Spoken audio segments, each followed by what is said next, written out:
오늘은 지난 시간에 이어서 우리가 두 번째 우리가 팀원 교육 및 훈련을 함께 나누는 시간입니다. 나누어 드린 프린트물을 중심으로 이 단기 선교의 국내든 국외든 단기 선교의 실제에 관한 내용의 은혜들을 함께 나누고자 합니다. 지난 시간의 주로 내용들이 선교, 특별히 해외 선교에 관한 그런 본질적인 아마 원론들이 아마 이야기가 많이 중심으로 이야기가 진행되어서 오늘은 조금 더 현실적이고 또 우리가 실제적으로 경험해야 될 수 있는, 소리 잘 들립니까? 예, 해야 되는 그런 내용들을 중심으로 3시까지 우리가 말씀을 좀 나누고 그리고 또 기도하는 시간 갖도록 하겠습니다. 우리 프린트물을 중심으로 내용을 하나하나 살펴보도록 하겠습니다. 우리 단기 선교의 실제의 첫 번째 목적이 있습니다. 이 목적은 이 단기 선교를 풀어나가는 열쇠이기도 하죠.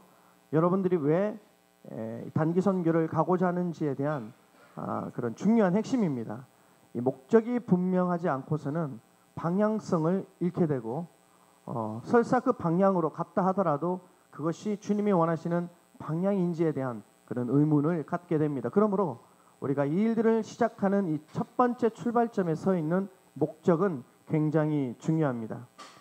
저희 우리 장년부, 이제 내일부터 장년대교구가 되겠지만 우리 장년대교구에서 진행되는 이 단기 선교의 목적이 있습니다. 그 목적은 한마디로 말하면 우리가 하나님의 마음을 갖도록 우리가 팀 사역을 이루어서 하나님이 요구하시는 그런 하나님의 마음을 품는 것이 가장 큰 목적입니다. 그래서 하나님을 발견하는 것이 첫 번째 가장 큰 목적이며, 두 번째 큰 목적은 하나님 안에 발견된 내가 하나님을 발견하고 또 하나님 안에 발견된 내가 나 스스로를 다시 발견하는 겁니다. 세 번째는 하나님을 발견하고 또 하나님 가운데 발견된 내가 이제는 어느 방향에 서서 어떤 사역을 하고 어떤 봉사의 위치에 있어야 되는지가 마지막 세 번째 목적입니다. 그래서 단기 선교에 특별히 우리 저희들이 진행하는 이 단기 선교의 목적은 하나님을 만나고 하나님을 발견하는 것이고, 그리고 그 하나님 안에 발견된 나를 다시 내가 발견하는 것이고, 그리고 내가 어느 방향으로 가야 되는지, 실제적으로 하나님의 나라를 우리가 어떻게 세워나가는 그 위치에서 내가 그 사역을 감당해야 되는지를 발견하는 것이 목적입니다. 또 다른 목적을 굳이 이야기하자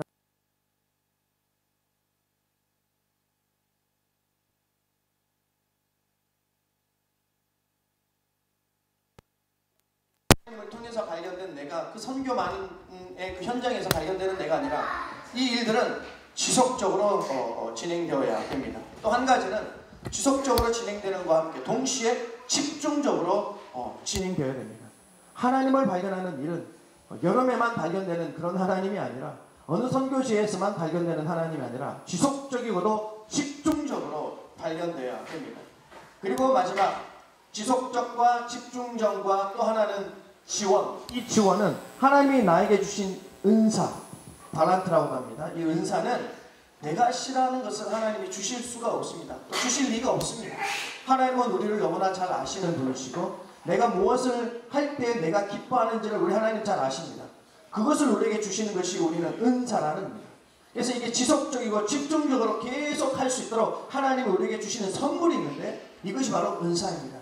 그래서 지속적이고 집중적으로 하나님을 발견하고, 또 발견된 하나님 가운데 내가 발견되고, 또 내가 하나님의 그 사역을 계속해서 지속적이고 집중적으로 이 일들을 감당할 수 있도록 위해서 우리는 선교라는 그런 큰 타이틀을 가지고 나아가게 되는데, 이 선교라는 타이틀을 가지고 나갈 수 있도록 하나님이 우리에게 주시는 기쁨이 뭐냐면 은사라는 겁니다.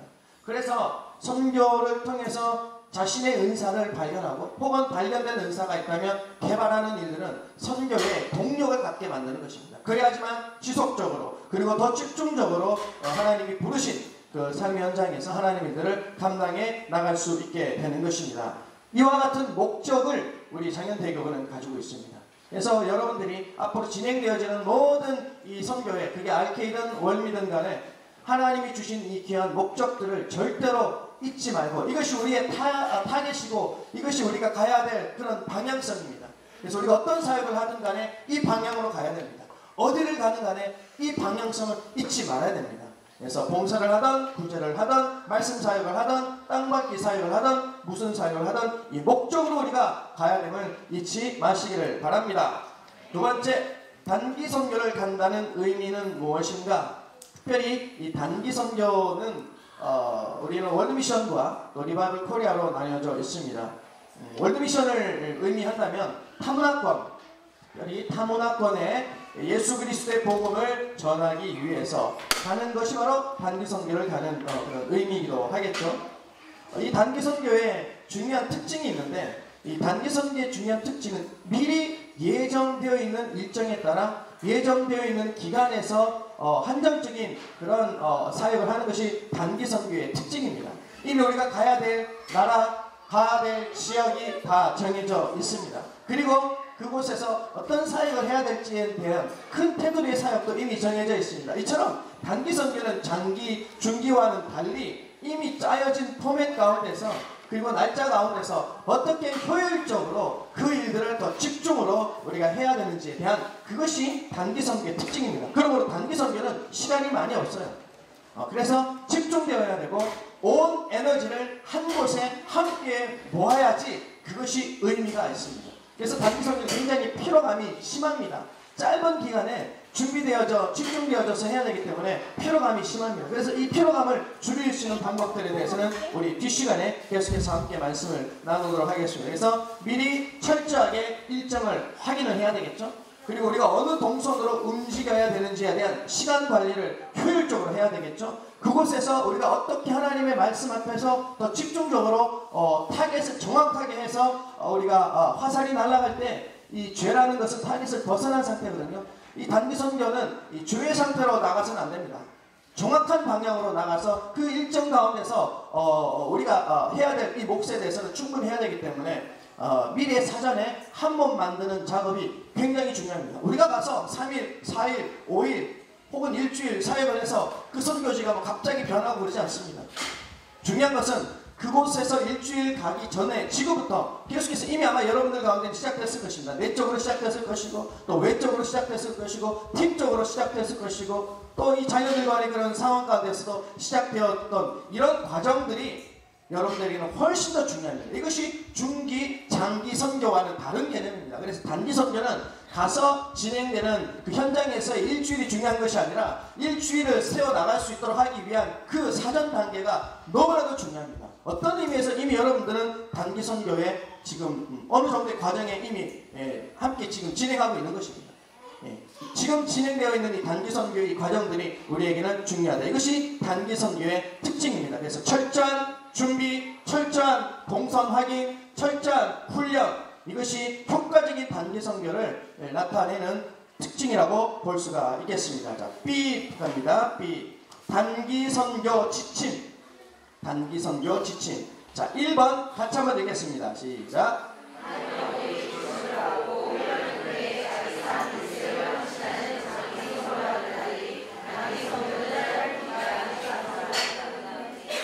단기 선교를 정의할 때, 물론 시대적인 요구에 따라 혹은 선교지의 상황에 따라 기간이 유동성이 있습니다만 대체적으로 단기 선교를 하면 한 달 이내에 다녀오는 선교를 단기 선교라고 합니다.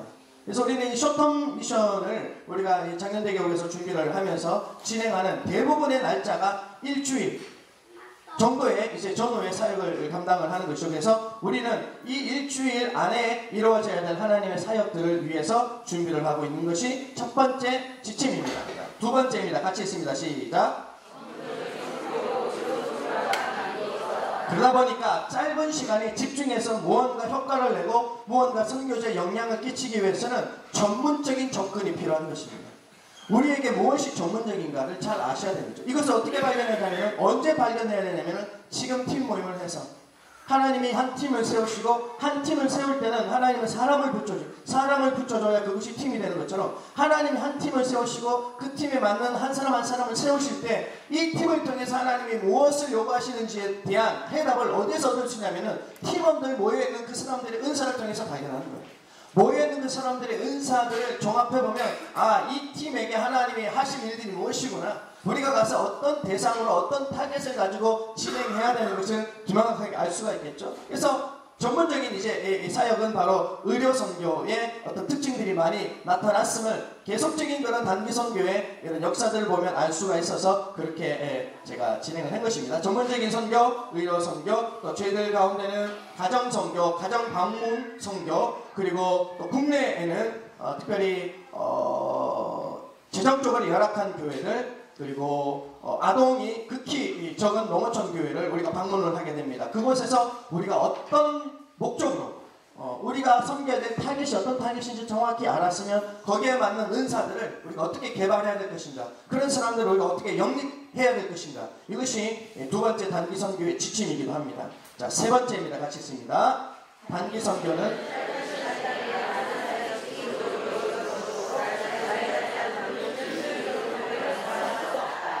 짧은 시간에 우리가 많은 것을 하려고 우리가 준비를 하고 있습니다. 제가 20년 사역을 하면서 가장 한국에서 오는 팀들, 특별히 준비가 잘 되어진 팀들과의 그런 사이에서 아주 그 갭을 많이 발견했는데, 첫 번째 갭은 그겁니다. 준비한 모든 사역을 반드시 해야 되겠다는 그런 강한 그런 충성심이 있더라고요. 아무리 얘기를 해도 준비된 사역은 무조건 해야 된다는 거죠. 제가 너무 부담돼요. 제발 그 사역은 좀 안 했으면 했는데 이것을 위해서 몇 달 동안 준비를 했고 이를 위해서 기도를 했기 때문에 반드시 해야 된다고.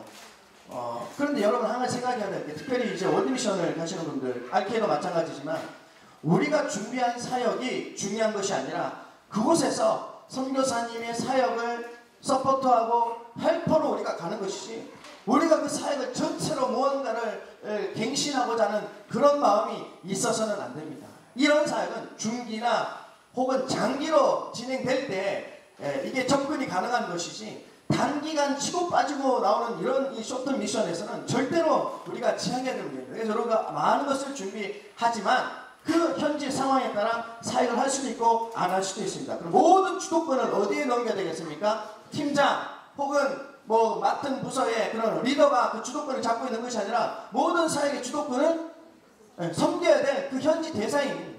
그것이 그 현지 선교사님들, 우리가 섬기는 국내 교회 목회자들이 결정하고 그렇게 진행하실 수 있도록 모든 리더십을 그에게 맡겨야 됩니다. 그리고 그분이 말씀하시는 것에 대해서 할 수 있는 상황에서 우리가 최선을 다해서 하는 것이 중요하므로, 집중되어서 하나님의 사역을 효과적으로 하기 위해서는 이 리더십에 대한 질서를 바로 갖는 것이 굉장히 중요합니다. 이거 3번 굉장히 중요해요. 특별히 팀장님들은 사역을 진행할 때 지혜를 가지고 아마 이렇게 진행해야 될 것입니다. 이런 상황에서 이런 사역을 해야 되는지 혹은 하지 않아야 되는지에 대한 그런 지혜들을 담임 목사님에게 받고, 그리고 여러분들이 융통성 있게 그 사역들을 진행을 해 나가시는 그런 은혜가 필요합니다. 여러분 사역 준비를 많이 했지만 그 사역 다 안 해도 상관없어요. 여러분들을 통해서 큰 역사가 안 나타나요. 죄송하지만 그 나타나는 거 기대하지도 않죠. 기대하지도 않은 거 제가 알고 있어요. 선교사들도 기대 안 하고 목사들도 기대 안 합니다. 여러분들 기대 안 해요. 여러분들 온다고 뭐 바뀌고 이런 거 기대 안 합니다. 교회가 부흥하겠지? 그렇게 부흥했으면 아무튼 그래요. 그리고 우리가 해야 될 일들은 무엇이냐면은 그곳에서 하나님을 만나는 거예요. 그리고 그 하나님 만난 그 현장에서 내가 나를 다시 한번 발견하는 거예요. 그리고 그럼 내가 뭘 어떻게 해야 되는지에 대해서 방향성을 정하는 것이 중요한 것이지, 이거 준비한 거 이거 재정해서 준비했으니까 이게 반드시 해야 된다. 여러분 어린아이 같은 그런 마음 버리시길 바랍니다. 네 번째입니다. 있습니다. 선교 국가에 대한 이해. 인터넷을 통한 선교 사이트 방문 관련 자료를 모을 수 있다. 이해가 굉장히 중요합니다. 여기 이제 RK는 조금 배제된 듯한 하지만은 그렇지 않습니다. RK도 우리가 섬겨야 되는 그런 교회뿐만이 아니라 지역적 특성, 그리고 우리가 섬기는 교회의 역사, 이런 사전 인포메이션을 갖는 것은 굉장히 중요합니다. 우리가 기도할 때 정확한 지식을, 우리 중보기도 우리 세미나 오셨던 분들은 아시죠? 타겟이 정확할 때 우리가 정확한 기도를 할 수가 있어요. 무슨 말이냐면 그곳에 대해서 정확한 타겟을 우리가 가지기 위해서는 정보가 필요합니다. 인포메이션이 필요해요. 우리가 어떤 기도를 어떻게 효과적으로 해야 되는지, 특별히 우리가 짧은 기간 다녀오는 거기 때문에 우왕좌왕해서 시간이 다 가버려요. 그래서 정확한 지식을 가져야 됩니다. 그래서 그 지역에 대한 특성들, 우리가 섬기는 교회의 연령층들, 또 우리가 섬기는 대상들의 어떤 그런 사회적 기반 환경들, 또 월드미션을 가시는 분들은 그 나라에 대한 종교적 상황들, 그런 매너들, 이런 것들을 우리가 지식적으로도 정확하게 알고 있어야 정확한 접근을 할 수 있고 정확하게 타겟을 놓고 우리가 사역을 감당할 수 있게 되는 것이 단기 선교이기 때문에 인터넷을 통한 그런 선교 사이트나 혹은 문서적인 그런 접근을 최대한 활용을 해가지고, 그래서 선교팀 중에는 아주 중요한 한 사람이 일을 감당해야 됩니다. 문서, 지식, 홍보, 정보, 이 파트를 감당하는 한 분을 세워야 됩니다. 이분은 중보기도자 역할 같이 하는 분이 이렇게 일을 감당하면 좋습니다. 그래서 알케를 가시는 분들은, 월드미션을 가시는 분들은 알케도 마찬가지입니다. 선교팀원 가운데 한 사람 한 사람에게 그 미션을 부여할 때 중보기도자를 세워서 이 중보기도자가 이 일까지 감당을 할 수 있도록 만들어야 됩니다. 그 지역에 대한 정보, 우리가 섬겨야 될 대상에 대한 정보를 정확하게 알 수 있도록 여러 가지 매체를 통해서 우리가 알아나가는 것이 필요합니다. 자, 5번째입니다. 읽습니다. 각자 혹은 팀이, 여기 물 하나만 좀 갖다 주시기 바랍니다. 각자가 혹은 팀이 기도회로 선교적인 준비를 해 나간다. 이 기도는 여러 가지 기도가 있을 수 있습니다. 내가 문제를 응답받기 위해서 이렇게 기도하는 그런 기도가 있을 것이고, 중보하는 기도가 있을 것이고, 그리고 오늘처럼 이렇게 특별한 선교적인 그런 집중적인 기도는 선교적 기도가 필요해요. 거기 선교적인 준비라고 했죠. 그래서 선교적인 기도가 필요합니다. 선교적인 기도란 무엇이냐면은 선교지 대상 혹은 섬겨야 될 선교지의 한 영혼을 품고자 하는 아버지의 마음으로 기도하는 겁니다. 여러분 기도할 때 특별히 월드미션이나 알케를 위해서 기도하는 기도 모임, 기도서를 들어보면요, 다 똑같아요. 어디서 기도하든지 그 기도 내용은 똑같아요. 근데 여러분들 기도는 기도의 내용에 따라, 대상에 따라 조금씩 그 기도의 내용이 달라야 됩니다. 우리가 모여서 기도하는 것은 자기 자신의 영성을 위해서 기도하는 것이 아니라 우리가 섬길 대상, 그리고 선교지, 사역지, 그 지역을 위해서 하는 것이 중요해요. 그래서 선교적인 기도 굉장히 중요합니다. 그래서 모였는데 성령 충만 받읍시다, 아니면은 우리가 흔히 기도하는 어떤 일반적인 기도는 혼자 집에 가서 하시고, 모여서 팀이 기도할 때는 팀에 맞는 집중된 기도가 필요한 거예요. 우리는 단기 선교입니다. 이게 중장기가 아니면 단기이기 때문에 모여서 기도하는 시간이 얼마나 중요합니까? 그래서 개인 기도는 나중에 집에 가서 당연히 기본적으로 하시고, 모여서는 선교적인 기도. 그래서 기도 담당하는 리더들은 기도를 담당하는 그런 기도 목록표를 짤 때 선교적 중심의 기도, 그러니까 사역 중심이든 그것이 선교 중심이든 우리가 가야 되는 사역에 관한 선교적 준비를 해야 됩니다. 그래서 3가지가 준비되어는 기도가 선교적 기도에 포함되어야 되는데, 첫 번째는 영적으로 우리가 선교지에 맞는 어떤 기도를 해야 되는지를 이 기도 리더는 준비를 해야 되고, 두 번째는 물품 준비 혹은 환경적 준비입니다. 우리가 어떤 것들을 재정도 포함되겠죠? 재정, 물질, 그리고 물품들, 이런 부분들을 선교적인 관점에서 어떻게 기도로 접근해야 될 것인지에 대해서 이 기도 리더는 고민을 해야 됩니다. 마지막 3번째는 그곳에서 어떤 영적 프로그램들을 통해서 사역할 것이, 말씀 사역이면 혹은 땅밟기 사역이면 혹은 구제 사역이면, 이런 사역들을 기도할 때 좀 집중적으로 선교적 마인드로 기도할 수 있도록 기도 리더는 이렇게 기도회를 준비해야 됩니다. 그냥 평상시에 기도 준비하는 것처럼, 기도 인도하는 것처럼 그렇게 하지 마시고 조금 더 선교 집중적인 그런 기도를 하시기를 바랍니다. 자, 그리고 중요한 거는 선교적 기도에 가장 중요한 것이 하나 있다면 그것은 기도 후원자들을 세우는 일입니다. 기도 후원자를 세우는 일. 기도 후원자를 세우는 일이 중요한 이유는요, 뒤에도 다시 나오겠지만은 단순히 내가 가 있는 그 기간 동안에 나를 위해서 기도가 필요하기 때문에 기도 후원자를 세운다는 의미가 아닙니다. 물론 그것도 포함됩니다. 그럼 왜 기도 후원자를 세워야 될까요? 그 다음 그 의미가 더 중요합니다. 그 의미는 뭐냐면은 기도 후원자를 세워줬을 때 그 사람이 일주일이든 언제든 지금부터 우리를 위해서 기도할 텐데 나라를 품고 기도하는 그런 기도 제목을 받잖아요. 내가 필리핀 가니까 내가 가는 필리핀 언제부터 언제까지 나를 위해서 기도해달라고. 여러분들이 직접 가셔서 기도 서비스를 다 받을 겁니다. 제가 예전에 갈 때는 30명씩 받았거든요. 그래서 기도 후원 카드를 다 받아서 중앙에서 이 사람들을 관리했었어요. 왜 관리했냐면은 이 사람이 선교지에 다녀와서 이 기도 후원자와 계속 긴밀하게 후속 작업을 할 겁니다. 이것이 더 중요해요. 갔다 와서 이분에게 보고를 해야 되잖아요. 당신이 기도해줘서 이런 은혜를 경험했다. 그러면 내가 선교지에서 받은 그 은혜의 기름 부음이 나를 통해서 나를 위해서 기도해줬던 30명에게 고스란히 흘러갑니다. 이 사람들은 또 다른 선교 대상이 되는 거예요. 이 사람들이 이미 선교 후원의 그런 씨앗을 이미 갖게 되는 겁니다. 나중에 선교를 갈 때 가장 먼저 내가 프로포즈 할 수 있는 사람들은 이 사람들인 거예요.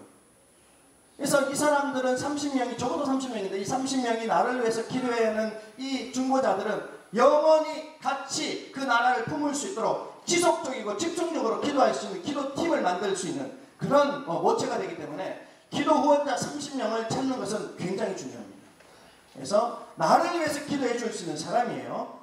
나를 위해서 기도해 줄 사람. 그래서 기도의 동력자를 통하여서 선교 비전을 심게 하고 결국 그들이 선교 후원이 되고 결국 그들이 또 다른 선교지로 나가는 그런 선교 동력가가 될 수 있는 그런 이런 고리들이 우리 안에 계속 나아가야 되는 것이 이 선교 집중적 기도의 중요한 그런 지침입니다. 자, 6번째 읽습니다. 시작. 단기 선교는 팀 사역이다. 팀 사역이라는 말은 공동체라는 표현을 합니다. 여러분, 공동체라는 말 굉장히 중요합니다. 제가 지난번에도 한번 말씀드렸는데 선교를 오는데 이 공동체 의식이 결여된 그런 분이 간혹 있어요. 자기 이 좌석에도 자기도 앉기가 버거운데 큰 인형을 들고 와가지고 선교지 시작하면서 끝나면까지 그 인형을 포기하지 못하는 그런 분, 대단한 믿음이지 않습니까? 대단한 헌신이고 대단한 열정이에요. 그런데 팀 사역은 완전히 마이너스입니다. 그 인형을 포기 못하는 거예요. 어떤 분들은 강아지를 너무 좋아하는데 핸드폰에 늘 자기가 이제 저희 슬로바키아 있을 때 3주 정도 이제 아웃치료도 오는데 그 3주 동안 오는데 그 자기가 사랑하는 그 강아지를 못 보니까 핸드폰에다가 한 몇백 장을 자기 그 사랑하는 강아지 사진을 다 찍은 거죠. 동영상도 찍고 해가지고 우울할 때마다 힘들고 몸이 지치고 막 힘들 때마다 핸드폰을 켜놓고 강아지를 보내. 막 눈물 흘리고 막 좋아라 하고 감정의 이 기복이 너무 심한 거죠. 우울할 때 뭐 해야 됩니까? 강아지 봐야 됩니까? 공동체로서 하나님이 주신 그 공동체 일원으로서 강아지를 보는 것이 아니라 하나님을 봐야지. 그 휴대폰을 보고 그 큰 인형을 끌어안고 이렇게 마음의 안정감을 갖는 것은 공동체의 굉장히 큰 마이너스입니다. 이 팀 사역의 공동체가 된다는 훈련은 은사를 개발할 때 이것이 훨씬 더 효과적으로 됩니다. 무슨 말이냐면 내가 좋아하는 일을 맡길 때 그것에 집중할 수 있게 되는 거예요. 리더는 통찰력을 가지고 팀원들을 모아서 그 팀원들에게 각자 그들이 좋아하는 일을 섬길 수 있도록 그들의 은사적 개발을 빨리 발견하고 그 임무를 부여하는 것이 굉장히 중요합니다. 그럴 때 이 공동체는 연합되는 이 결속력이 강하게 되어 있어요. 어느 선교지 가서 운동하기를 좋아하는 분이 우리 팀으로 와서 그러면 그분은 그런 활동적인 그런 일들에 대한 미션을 맡기는 거예요. 그리고 맡겼을 때는 리더십까지 부여하는 겁니다. 그 부분에 대해서는 이 리더가 그냥 그 리더십을 이야기해야 됩니다. 어느 정도까지는. 모든 것을 관하려고 그러면 안 됩니다. 요즘은 이 팀 사역이 굉장히 중요합니다. 그래서 이런 팀 사역을 만드는 것을 제가 예전 단에 있었을 때는 한 몸 만들기를 했습니다. 한 몸 만들기. 따라합시다. 한 몸 만들기. 어느 청년 집회에 한 몸 만들기 이렇게 얘기했더니 막 웃으면서 부끄러워하고 막 이러니까 그런 한 몸 아닙니다. 그런 너무 아재 개그인가 그런 게 아니라 한 몸이라는 것은 지체 의식을 갖도록 만드는 과정이 필요한 거예요. 근데 이건 하루아침에 안 되는 거예요. 그래서 훈련이 필요해요. 그래서 이렇게 미리 모여서 하나님의 말씀을 그 기준으로 세워서 각각 지체들이 각자 좋아하는 은사의 위치에 있으면서 서로 보완되어지는 그런 협력 관계를 갖는 이런 한 몸 만들기 과정이 굉장히 중요합니다. 많은 선교팀이 어디 와서 한 몸 만들려고 그러면요, 이미 비행기 타고 선교지 왔는데 시차도 적응 안 되는데 지금부터 한 몸 만든다는 겁니다. 세상에 한 몸 만들기도 전에 그들은 가버렸어요. 한 몸 만들어서 와야 집중적으로 타겟을 놓고 기도를 하고 뭐 사역을 하는데, 그래서 여러분들은, 적어도 우리 작년대교 여러분들은 우리가 RK가 8팀, 월미가 4팀, 이렇게 12팀이 가요. 이 작년대교 역사상 이렇게 12팀이 가는 역사가 없었어요. 양이 중요한 게 아닙니다. 그곳에서 얼마나 효과적으로 하나님 일들을 감당할 수 있느냐는 지금 어떻게 하나님 앞에 한 팀이 만들어져서 한 몸으로 세워지느냐에 달려있는 겁니다. 가서 뭐 극적인 변화가 있을 거라고 생각하십니까? 천만에요. 극적인 변화 있지. 다 드러나요. 가면 눈곱, 코 고는 거, 발냄새 나는 거, 이상한 버릇 있는 거 아무리 감추려고 해도 희한하게 드러나요. 어느 한 분은 코를 엄청 고는데 싱싱당부를 하는 거죠. 내가 코를 고니까 우리 팀 사역하면서 이제 MT를 하잖아요. 1박 쇼를 내다 보니까 반드시 하루는 이렇게 같이 공동체로 이렇게 있어 봐야 됩니다. 하루를 지나봐야 그 인간이 어떤 인간인지 정확하게 보여주면 어쨌든 알잖아요. 야, 그런데 코를 고는데 뭐 대단하게 코를 고는 거죠. 국내에서도 대단하게 코를 고니까 이분에 대해서는 코 고는 분이구나, 그런 이제 이해를 갖는 거죠. 이해라는 말은 언더스탠드, 밑에서 이제 이해하는 거예요. 무언가 내가 신뢰를 갖고, 사랑이라는 신뢰를 갖고 그렇게 행하는 거에 대해서 내가 그래, 내가 이해할게, 존중할게, 그걸 이제 이해라는 거잖아요. 그렇게 이해하고 선교직을 딱 갔는데 왜 그걸 선교직 하니까 다 긴장하고 피곤하고 힘드니까 이 코 고는 이 질이 뭐 엄청난 거죠. 심지어는요, 이거 정말 있었던 사실인데, 저희가 밀림에서 사역을 하는데 모기가 어마어마하게 오네요. 이 모기 대군이 막 어마어마하게 소리가 막 들려. 리더 소리가 막 들려. 리더 소리. 저 인간이다 이러면 막 리더 소리. 그렇게 모기들이 막 하는데 우리는 다 그냥 모기 때문에 막 잠도 못 자고 설쳤죠. 근데 한 인간은 태평으로 그냥 막 코를 막 엄청나게 불면서 자는 겁니다.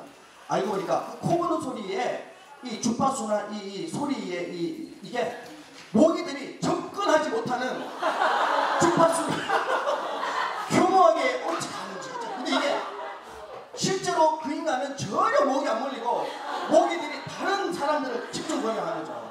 그 옆에 제가 잤거든요. 제가 부팀장이었는데 그분은 팀장이었는데. 뭔 얘기했죠? 이런 얘기가 늘어났지. 네.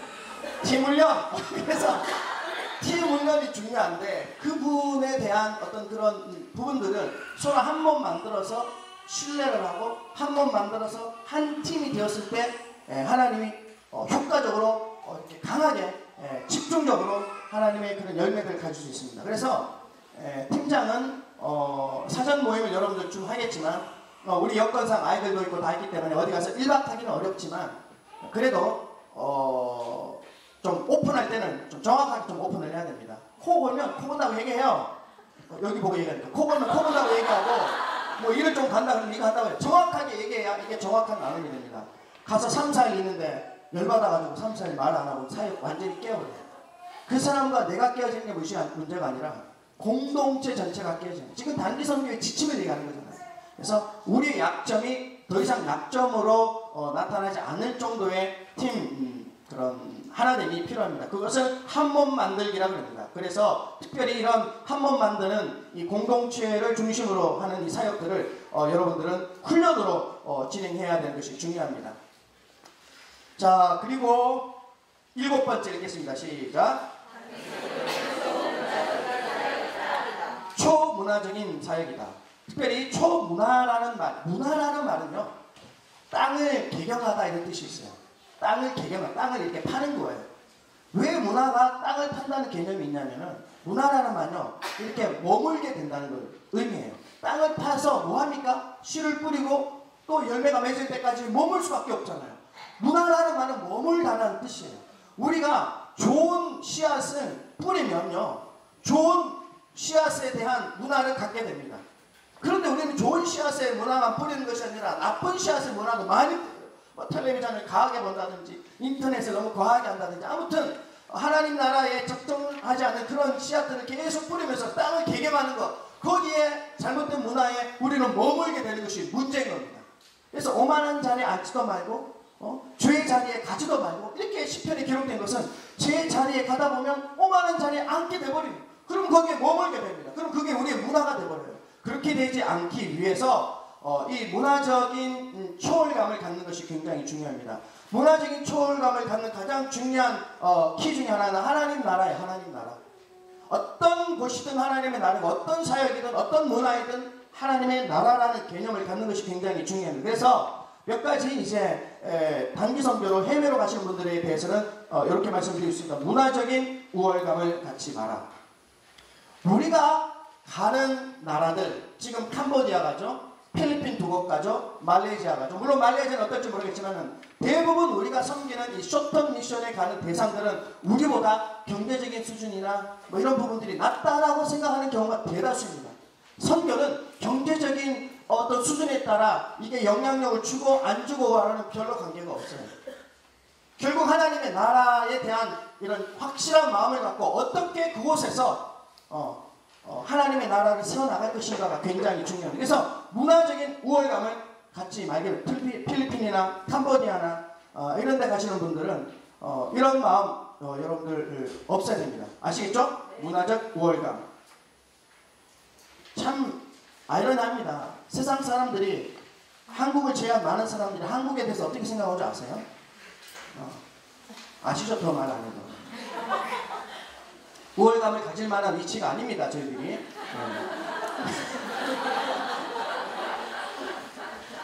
초문화적인 사역. 두 번째, 내가 뭔가 일반적으로 그들에게 도움을 주고 있다라는 그런 의식을 버려야 됩니다. 그게 없어요. 여러분 쓰시면, 필요하시면 쓰셔야 됩니다.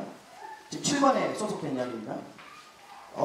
문화적인 우월감을 갖지 말고, 두 번째는 내가 무언가를 지금 내가 그곳에 갔기 때문에 무언가 나를 통해서 당신들에게 무언가 지금 도움이 흘러가고 있다라는 그런 생각조차도 사실은 하지 말아야 됩니다. 그게 도움이 될 수도 있지만 그렇지 않을 수도 있어요. 오히려 장애가 될 수도 있어요. 그래서 이런 생각조차도 내려놔야 됩니다. 또 한 가지, 그들의 지혜가 우리보다 나을 수 있고 그들의 삶의 방식이 하나님이 더 원하시는 삶의 방식일 수가 훨씬 더 많아요. 막상 천국 가보면 우리가 선교 주고 뭐 볼펜 주고 뭐 머리 깎아주고 뭐 손톱 깎아줬던 분들이 우리보다 훨씬 높은 위치에 있을 가능성이 99.9%입니다. 죄를 져도 우리가 더 많이 졌을 거 아닌가요? 개인적으로 저는 그래요. 제가 집시를 20년 섬겼지만 그들 보면서 항상 느낀 것이, 죄를 져도 내가 훨씬 많이 죽었고, 악을 행해도 내가 훨씬 많이 악을 행했고, 내가 죄의 자리에 있어도 훨씬 내가 죄의 자리에 많이 있었는데 어떤 은혜로 내가 그들을 섬길 수 있는 은혜를 주셨는가. 이것이 너무 감사해서 20년 섬겼다니까. 그런 마음인 겁니다. 정말 하나님의 시가, 하나님의 입장에서는 오히려 그들이 하나님의 입장에서는 훨씬 더 존귀하고 훨씬 더 죄와는 멀어져 있는 그런 사람들임을 깨닫고 우리는 어떻게 되겠습니까? 정말 하나님을 섬기는, 내 믿음의 조상을 섬기는 그런 섬김의 마음으로. 그래서 섬김의 선교입니다. 얼마 전까지만 해도 선교의 패턴은 제국주의적인 선교였어요. 제국주의적인 선교는 뭐냐면요, 뭔가 막 흘려보내는 겁니다. 가서 교회도 지어주고, 가서 뭐 봉고차들 사주고, 가서 뭐 삼륜차 찌푸니 하나 사주고, 그리고 학교 지어주고, 병원 지어주고, 그러니까 일반적으로 무언가 높은 위치에서 낮은 위치로 흘려보내는 이런 선교를 제국주의적 선교를 했어요. 근데 그렇게 제국주의적 선교를 얼마나 많이 했는지 몰라요. 아프리카, 뭐 아시아, 남미 이런 쪽에 얼마나 많이 물질과 학교와 재정과 인력이 다 들어갔습니까? 그런데 그렇게 들어간 나라들 보십시오. 지금요 다 무너져 있어요. 악으로 많이 이렇게 잘못 이용되어 있어요. 왜 그럴까요? 섬기는 거 너무 좋죠. 교회 뭐 세워주고 뭐 다 좋죠. 그런데 알맹이가 빠졌어요. 그 알맹이가 뭐냐면 바로 얘기한 하나님의 마음이고 하나님의 나라입니다. 그래서 어떤 섬김으로 바뀌냐면요, 섬김의 선교, 제국주의적 선교에서 섬김의 선교로 패턴이 많이 바뀌었어요. 그래서 가서 뭘 막 주려고 하는 것이 아니라 그냥 마음으로 섬기는 겁니다. 뭐 안 해도 괜찮다니까요. 하는 게 중요한 게 아니라 거기에서 하나님의 마음으로 한 영혼을 높은 위치에서 낮은 위치로 보는 것이 아니라 같은 위치에서, 오히려 더 낮은 위치에서 그들을 섬기듯 그렇게 섬기기만 해도 이 성교는 하나님이 기뻐 받으신 성교입니다. 아시겠죠? 섬기는 자리, 그들이 우리보다 낫다라는 의식을 가져야 됩니다. 그리고 7번째, 단기선교 초문학적인 사역에서 하나 더 말씀을 드리면 진심으로 그들을 대해야 해요. 진심으로 대해야 된다는 것은 어떤 말이냐면요, 진심으로 안 대하잖아요. 그들이 다 알고 있어요. 말이 잘 안 통하지만 알아요. 와서 우리에게 그냥 선물 하나 주고 가려는구나, 아니면 자신들이 가진 것을 조금 이렇게 우월하게 생각해서 이렇게 흘려보내고 가는구나, 이거를요 다 알아요. 굉장히 조심스럽죠. 그 뒷감당을 누가 하냐면 선교사가, 남은 선교사가 다 아는 거예요. 그놈이 뭘 막 자꾸 주려고 하지 말라니까요. 그런데도 준비한 건 다 줘야 된다는 거예요. 제발 그런 팀 좀 안 왔으면 좋겠어요. 나는 물론 지금 선교사는 아니지만, 그러니까 준비된 걸 무언가를 하려고 하는 그 자체의 이 마음 자체가, 이 마음의 중심이 자기인 거예요. 자기. 선교는요 자기를 버리는 거예요. 그래야 하나님을 만나지. 그래야 다시 발견된 자기를 발견할 수가 있지. 그래서 팀장은 명심하시기 바랍니다. 준비되었다 하더라도 또 이 모든 일들이 또 이 일을 반드시 해야 된다는 그런 중압감에서 벗어납니다. 제가 말씀드렸죠. 우리 성교는 주일을 함께 좀 지낼 수 있으면 주일을 함께 그 현지에서 좀 지냈으면 하는 마음이 있어요. 제가 선교사를 해보니까 왔는데 주일은 안 지내고 평일날 열심히 하고 전도 열심히 했어. 근데 주일날 나 혼자 다 감당해야 돼. 뭐야 이거는. 그리고는 연락도 없어. 뭐 몇 명 왔는지 어떻게 케어되는지 얘기도 안 해주네. 이런 나쁜 경우가 어디 있습니까? 강도들이지. 와서 먹을 거 다 가져가고, 그리고 남겨주는 거는 자기네들 먹다 남은 거 그냥 마치 주는 것처럼 해서 남겨주고. 뒤에도 나오지만 가서 뭔가 선물을 좀 주려면요 제대로 줘야 됩니다. 먼저 풀어야 돼요. 사역 마지막 날 꾸역꾸역 남아있는 거 다 꺼내봐. 그래가지고 뭐 포장 뜯긴 거 안 뜯긴 거 막 섞여가지고 막 울면서 선교사님 이거 가져오다가 얼마나 많은 얼마나 많은 힘들이 뭐가 힘들어. 다 봤는데. 그렇게 하지 말고 뭔가 드리려고 그런 게 있으면 깨끗하고 아주 귀하게 첫 시간에 선교사님을 처음 뵐 때 드려야 돼요. 그래야 선교사님도 나를 인정하는구나. 여러분, 쓰레기를 받은 선교사의 마음이 어떤지 아십니까? 알케도 마찬가지입니다. 쓰다 남은 거 다 받은 그 현지에 있는 목회자들 이 자존감이 얼마나 힘들겠어요. 입장을 조금만 바꿔놓고 생각해보세요. 여러분들에게 이렇게 혼내는 건 아닙니다. 그렇게 하지 않도록 하기 위해서 얘기하는, 진심으로 그들을 대하라. 자, 8번째 있습니다.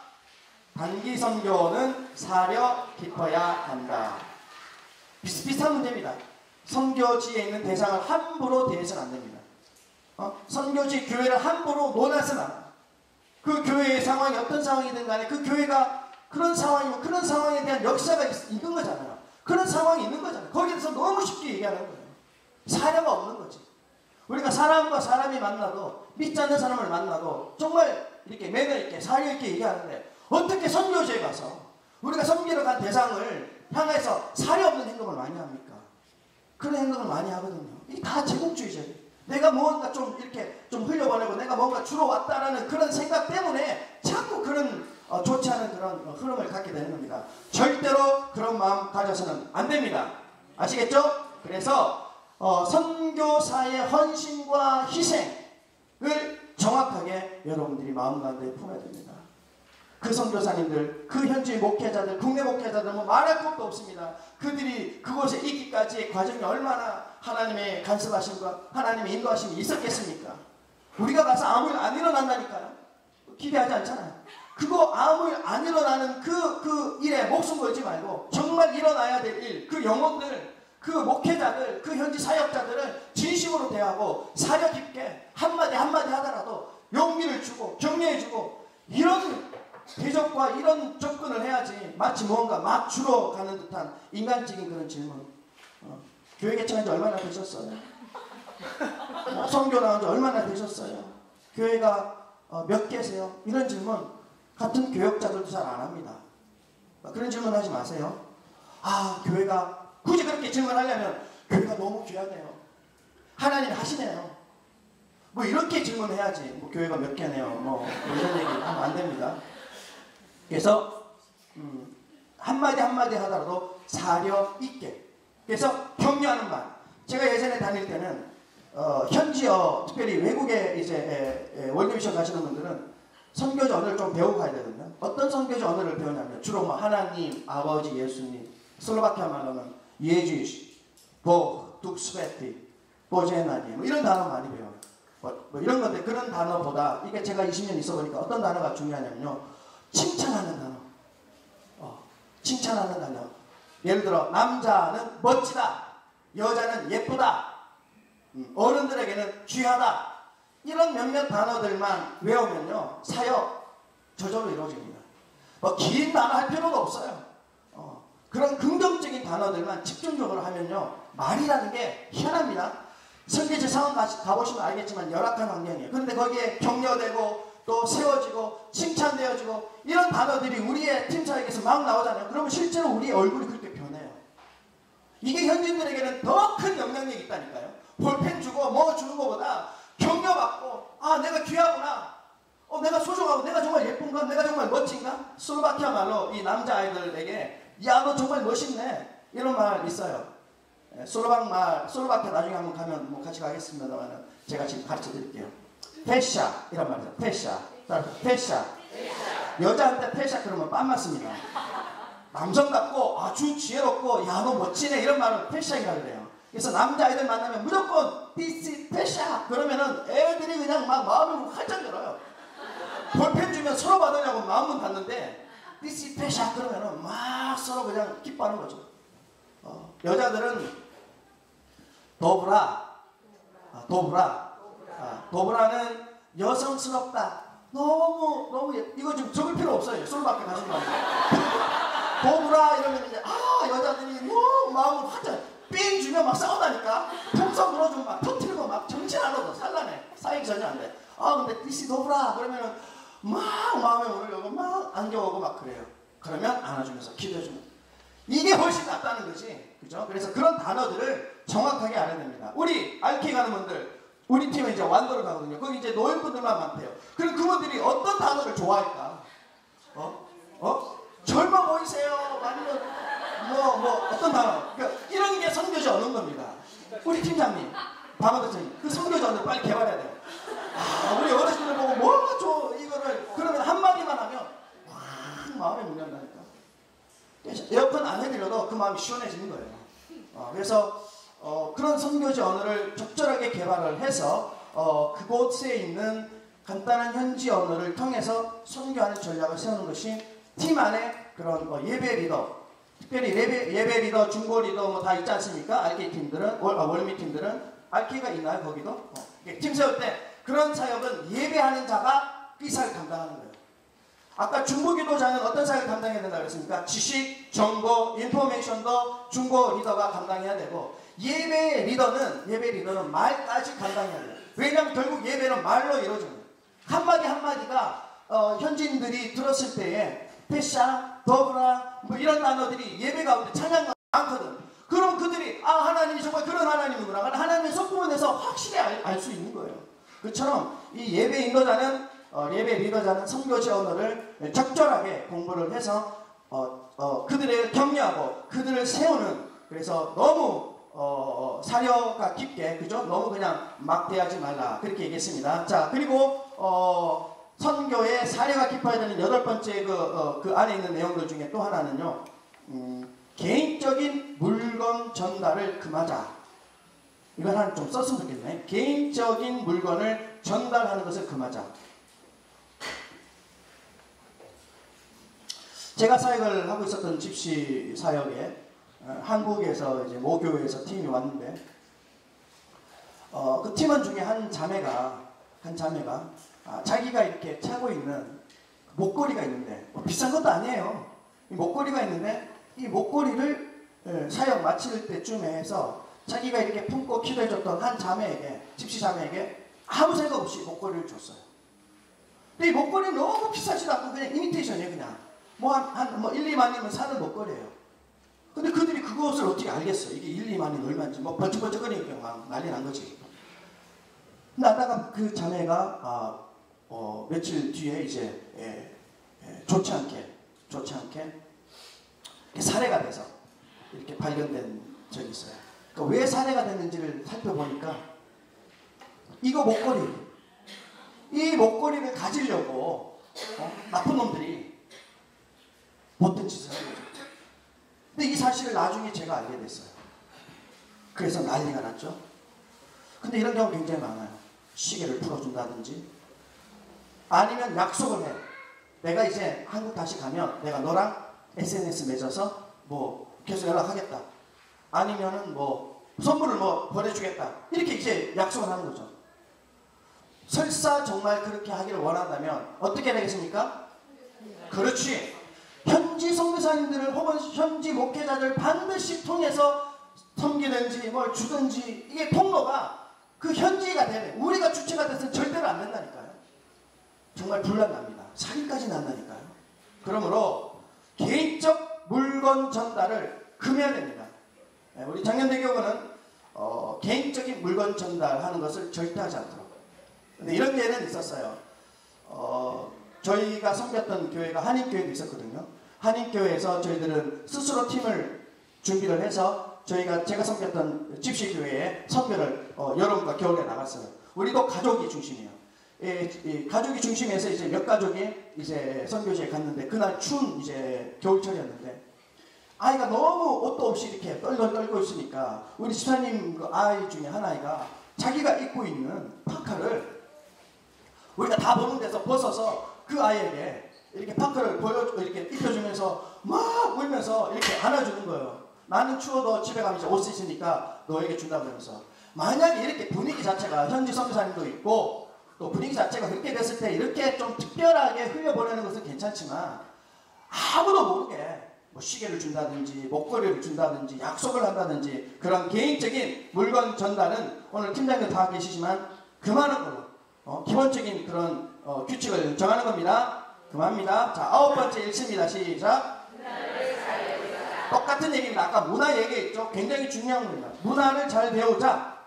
문화를 잘 배우자. 그 지역의 풍속, 그 지역에 대한 에티켓, 특별히 해외여행 가시는 분들은 또 이슬람 문화, 혹은 힌두교 문화, 불교 문화, 그 문화를 저급한 문화로 생각하고 공격해야 될 문화로 생각하고 만약에 배제한다 치십시다. 그러면 그곳에서 선교할 수 있을까요? 못해요. 여러분들은 할 수 있겠지. 일주일이니까. 그냥 치고 빠지면 돼. 근데 남아있는 선교사님들은 죽는 겁니다. 여러분들이 선교 주체가 아니에요. 헬퍼고 헬퍼 의미가 아니에요. 일주일 갔는데 그걸 헬퍼라고 얘기하고 몇십 년을 그렇게 살아가는 분들인데. 그러니 너무 많은 거 하려고 절대로 생각하지 말고 너무 많은 거 주려고 절대로 하지 말고 그냥 그곳에 계신 하나님 만나고 오는 거예요. 그게 이 단기 선교의 가장 중요한 것입니다. 그래서 문화를 잘 배우자. 이 문화를 잘 배우자의 가장 적합한 이 표현이 뭐냐면요. 내일 우리 설교 말씀에 배울 거지만 긍휼이라는 단어입니다. 긍휼. 따라합시다. 긍휼. 최고의 긍휼이 뭐냐면요. 예수님이 인카네이션 된 거예요. 예수님이 인간의 몸을 입고 이 땅에 오신 게 최고의 긍휼이에요. 그런 마음이 우리에게 필요한 거예요. 그래서 긍휼을 통하여서 그 지역에 섬기는 마음, 그 지역을 가벼이 여기는 마음이 아니라 정말 귀하게 여기는 마음. 주님 우리를 얼마나 귀하게 여기셨으면 그분이 십자가를 치시기 위해서 인간의 몸으로 인카네이션 됐겠어요. 이게 긍휼입니다. 이런 마음으로 섬기고 이런 마음으로 대하는 것이 중요한 것입니다. 그래서 그 지역에 관한 현지의 문화를 이거 누가 해야 된다 그랬죠? 지식적인 거, 정보, 중보기도자, 중보기도 리더가 이 모든 것들을 잘 준비를 해야 됩니다. 자, 10번째 현지 음식. 현지 음식을 제가 쓴 이유가 있습니다. 왜냐하면 음식 먹는 게 새벽에 어마어마한 비중을 차지합니다. 할렐루야? 제가 작년에 처음 와서 이제 RK 몇 군데를 가봤더니, 먹는 게 하여튼 대단해요, 먹는 거. 주로 먹는 사역인 것 같이 잠깐 한 3일 가는데 한 달치 식량이 어마어마한 식량이 있는데 더 놀라운 것은 다 없어지네. 얼마나 먹는 게 중요하고 또 먹는 게 집중됐으면 그렇게 한 달치가 3일 만에 없어졌겠어요. 여기 제가 먹는 음식 쓴 것은 특별히 월드미션 가는 분들을 위해서 좀 썼습니다. 제가 이제 선교를 해보니 인간은 두 종류 인간이에요. 뭐든지 먹는 인간 있고 지가 좋아하는 것만 먹는 인간 있고. 지가 좋아하는 것만 먹는 인간하고 함께 사역할 수 있겠어요? 못하죠. 그런데 팀 사역이면 해야 되는 거예요. 무슨 말인지 이해가 돼요? 정말 음식 못 먹어. 이거 먹으면 너무 이상해요. 냄새도 너무 나고 너무 향도 나한테 안 맞아. 그런데 예전에는요 억지로 먹어야 됐어요. 먹어야 성교지. 야 이것도 못 먹으면서 무슨 성교해? 이렇게 얘기했어요. 나 그게 맞는 줄 알았어요. 천만에요. 나 그렇게 생각 안 합니다. 그게 어떻게 해야 될까요? 서로 이해되어지고 공감되어지는 것이 더 중요하다. 못 먹고 힘들고 괴로워하는 걸 억지로 먹는 게 성교가 아니에요. 성교는 먹는 게 아니에요. 성교는 세워주고 이해하는 거예요. 못 먹는 지체에게 키를 쓰고 먹으라고 하는 그런 잘못된 리더들 저한테 나중에 이름 썼네. 지금 세상에 못 먹을 만한 음식 얼마나 많은지 내가 적나라하게 보여줄 테니까. 저는 그런 얘기도 있었습니다. 제가 대학교 1학년 때 필리핀 산족 선교를 갔는데 이 선교는 이 산족들은 옷을 하나도 안 입는 산족들이에요. 그래서 간 건 아닙니다. 그래서 갔더니 이제 그런 거죠. 갔더니 그런데 뭐 눈도 괴롭고 다 괴로운 거죠. 괴로운데 가장 괴로운 게 음식이 괴로운 거예요. 그들이 먹는 음식이 예사롭지가 않아. 어느 한 집에 들어갔더니 내가 여기서 했나? 어느 한 집에 들어갔더니 이 벽면이 까만색이에요. 보통 하얀색이거든요. 보통 하얀색인데 그 집에 들어갔는데 벽면이 까만해? 그래서 이게 뭐지 그랬더니 이 벽면이요. 이게 입체감 있게 막 움직여요. 살아있어요. 알고 보니까 이 벽면에 가득 기르고 있는 양식들. 바퀴벌레. 너무 좋아하시네. 바퀴벌레가 온 방 안에 그러니까 먹이 창고지. 먹이 창고가 아주 귀한 분들만 오면 주는 VIP 거기에 이제 보여주면서 아주 보란듯이 옷도 안 입은 채 보란듯이 거기에서 이제 몇 마리의 그 녀석들을 이제 끌고 와가지고 끌고 와야 될 정도 커야 할 때 엄청 커. 이만해가지고 커. 그거를 이제 요리를 해서 뭐 튀기든지 뭐 삶든지 해야 먹을 거잖아요. 기름도 없고 불도 없고 이제 그거를 이제 먹는 거죠. 먹는데 이게 이제 머리부터 이제 들어가야 돼요. 머리부터 들어가서 이렇게 먹어야 됩니다. 그거를 제가 먹었겠습니까? 안 먹었겠습니까? 엄청 맛있게 먹었습니다. 왜? 먹어야 선교라고 생각했어요. 이거 먹어야 나를 인정하는구나. 저들의 식생활에 내가 이렇게 반응을 해야 그분들이 마음 열고 먹겠구나. 근데 물론 마음 열었어. 근데 내 마음 완전 닫혀버렸어. 무슨 이런 인간들이 다 있어. 어떻게 이걸 먹어? 제가 몇 날 며칠 고생했습니다. 성경을 보고 몇 날 며칠 고생했어요. 매일 화장실 갔다 오다가 그들에 대한 편견이 아직도 있는 거예요. 올바른 성경은요 이런 게 아니에요. 먹지 못하는 것을 억지로 먹는 게 성경이면요 하나님 그런 사람 성경 잘 안 쓰실 거예요. 정말 성경인 게 뭔데? 인정해주고 우리 팀 안에 그런 먹는 거에 약한 사람 있으면 인정해주는 거예요. 현지인들요 그거 못 먹는다고 나 복음 안 받아.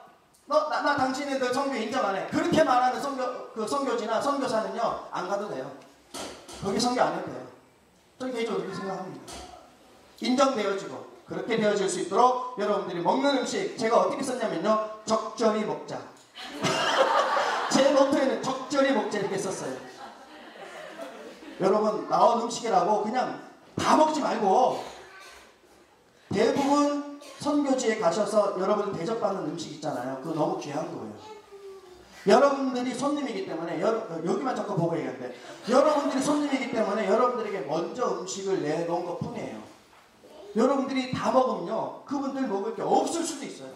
물론 안 그럴 수도 있지만 우리 집시들은 그랬어요. 집시들은 누굴 섬길 때 자기네들이 이제 먹어야 될 음식까지 다 내놓거든요. 그러면 우리는 또 음식 내놓은 거니까 또 한국인 입장에서 맛있게 먹어야 되잖아요. 싹 다 먹었네? 이 사람들은 쫄쫄 굶는 거예요. 그래서 적절히 먹자. 선교사님한테 한번 물어보시기 바랍니다. 이거 다 먹어도 되는지 아니면 좀 남겨야 되는지 이거 물어봐야 돼요 정말. 우리 여기 필리핀 가는 분들도 그렇고 꼭 한번 물어보시기 바랍니다. 여러분 쓰세요. 10번에 현지 음식 밑에 적절히 먹자. 적당히 먹자, 적절히 먹자. 진짜. 뭐 진짜 뭐. 자 11번 읽겠습니다. 시작. 갔다 와서 보고는 긍정적. 이게 또 문제입니다. 갔다 와서 보고하는데 똑같은 교회에 또 몇 팀이 갔네 또? 어느 팀은 이렇게 보고하고 어느 팀은 이렇게 보고하고 이게 막 말이 되고 결국 마이너스 되는 겁니다.